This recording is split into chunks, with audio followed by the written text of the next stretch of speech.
The aroma of freshly baked bread and espresso filled the upscale cafe nestled in downtown Boston's financial district. Amelia Parker hurried through the glass doors, her rain-soaked umbrella dripping onto the polished marble floor. The morning rush had subsided, but every table remained occupied by well-dressed professionals, tapping away on laptops or engaged in hushed business conversations. At 34, Amelia stood out in her slightly wrinkled blouse and practical flats, a stark contrast to the power suits and designer shoes surrounding her. "Just 15 minutes, she whispered to herself, checking her watch. 15 precious minutes to review her presentation notes before the interview that could change everything for her and her 7-year-old daughter, Bella. After 3 years of juggling part-time jobs while completing her business degree online, this opportunity at Maxwell Enterprises was her shot at stability. Rain pounded against the windows as Amelia scanned the cafe for any available seat. Her gaze landed on a corner table where a man sat alone, the empty chair across from him her only hope. With her coffee in one hand and portfolio clutched tightly in the other, she approached cautiously. "Excuse me." Her voice wavered slightly. "Can I sit here just for a few minutes?" The man looked up and Amelia's breath caught. Even seated, his presence commanded attention. Sharp blue eyes assessed her from beneath dark brows, his expression unreadable. He wore a charcoal suit that undoubtedly cost more than her monthly rent, a platinum watch glinting at his wrist. Before him sat an untouched plate of eggs Benedict and a steaming cup of black coffee. "Only if you eat too," he replied, nodding toward his plate. "I can't stand wasting food and I've lost my appetite this morning." Amelia hesitated. The unexpected condition caught her off guard, but the cafe's wall clock reminded her that options were limited. "I couldn't possibly—" "Please," he insisted, his voice softening slightly, "consider it a favor to me." With a tentative smile, Amelia slid into the chair. "Thank you. I'm Amelia. Daniel," he offered simply, pushing the plate toward her. No last name, no explanation. Amelia took a small bite, suddenly aware of how hungry she actually was. She'd skipped breakfast to drop Bella off at her neighbor's apartment earlier than usual. The rich hollandaise sauce melted on her tongue, momentarily distracting her from the interview preparation. "Important meeting?" Daniel asked, gesturing to the portfolio she'd placed carefully on the dry edge of the table. "Job interview," she admitted, "at Maxwell Enterprises." Something flickered across his face. Surprise, perhaps curiosity. "Competitive place." "I know," Amelia said, taking another bite to calm her nerves. "But their family-friendly policies are unmatched, and they actually promote from within. I need something stable for my daughter." Daniel's expression shifted almost imperceptibly. "Single parent?" Amelia nodded, accustomed to the question. For the past 5 years, her father decided fatherhood wasn't in his 5-year plan. She immediately regretted the bitter edge in her voice. "Sorry. Oversharing with strangers isn't usually my thing."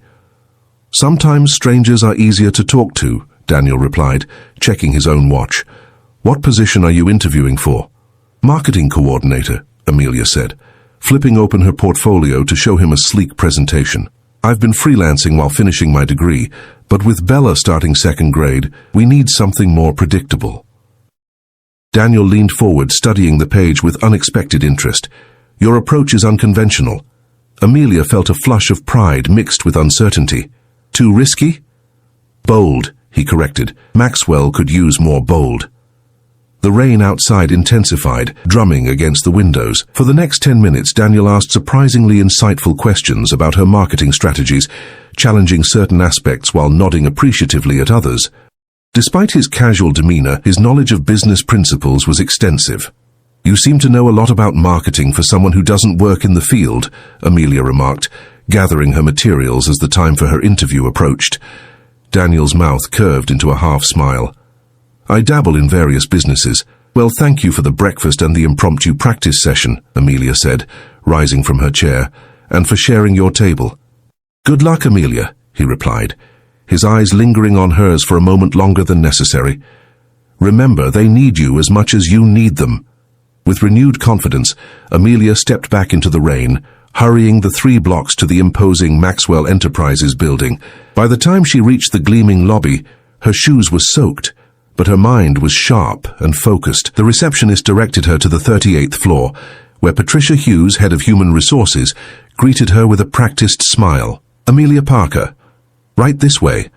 The team is looking forward to meeting you." The interview room contained not the small panel Amelia had expected, but a long table where 6 executives sat reviewing her resume.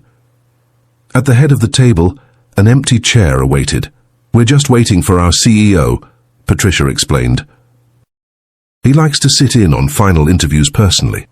Amelia's stomach tightened. The job description had mentioned a panel interview, but not the company's chief executive officer. She straightened her portfolio on the table, grateful for the unexpected preparation session at the cafe. The door opened behind her, and Patricia's demeanor immediately shifted to one of deference. "Ah, Mr. Maxwell, thank you for joining us." Amelia turned, the polite smile freezing on her face as familiar blue eyes met hers.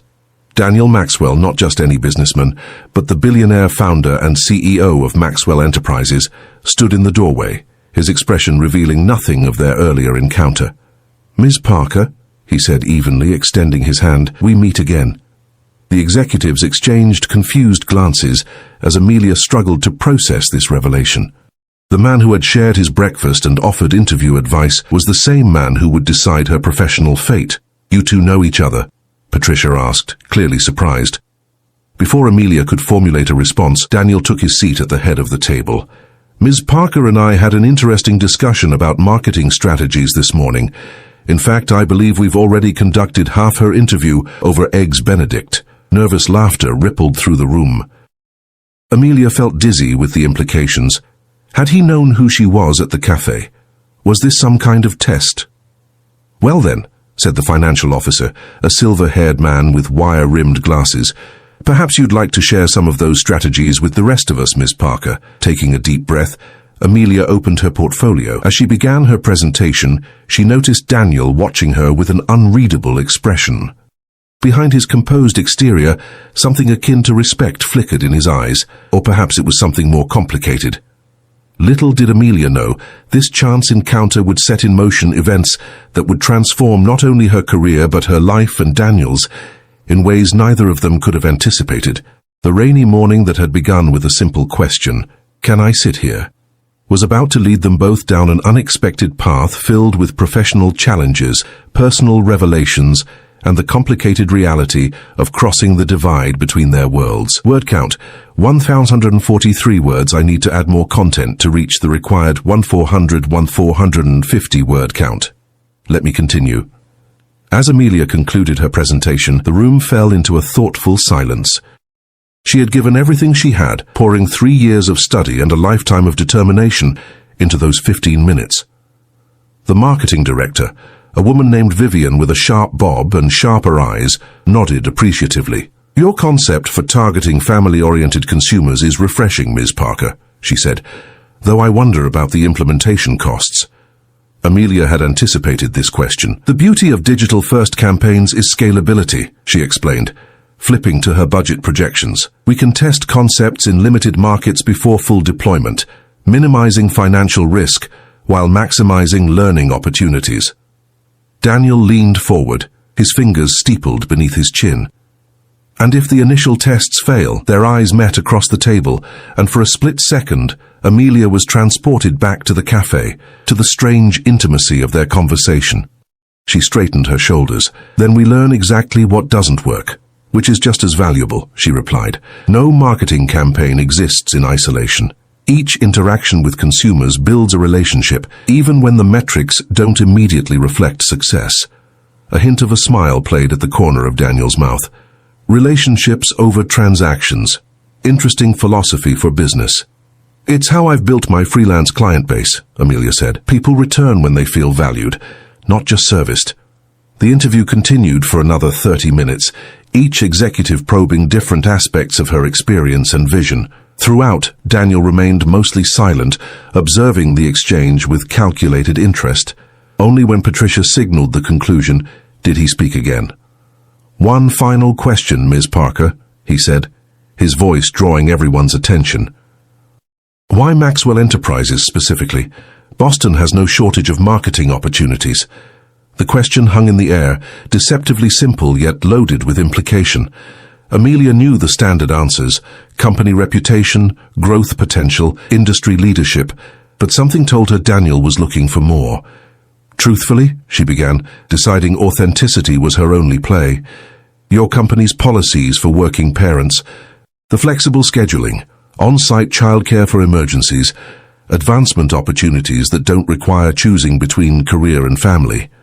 She took a breath. I'm a single mother to an amazing 7-year-old girl. She deserves stability, and I deserve a chance to provide